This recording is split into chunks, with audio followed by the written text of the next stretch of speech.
தங்க நகைக்கடன் ரிசர்வ் வங்கி புதிய விதிகளை வெளியிட்டுள்ளது.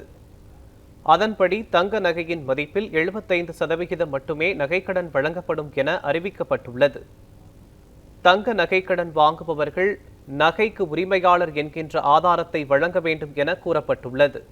தங்க நகையின் தூய்மைத்தன்மை குறித்து வங்கியிடம் சான்றிதழ் பெற வேண்டும் எனவும், குறிப்பிட்ட வகை தங்கத்திற்கு மட்டுமே நகைக்கடன் வழங்கப்படும் எனவும் தெரிவிக்கப்பட்டுள்ளது.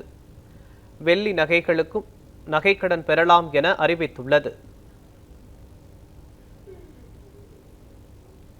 தனிநபர் 1 கிலோ தங்க நகை வரை மட்டுமே அடகு வைக்க முடியும் எனவும், 22 கேரட் மதிப்பின் அடிப்படையில் தங்க நகைக்கடன் வழங்கப்படும் எனவும் கூறியுள்ளது.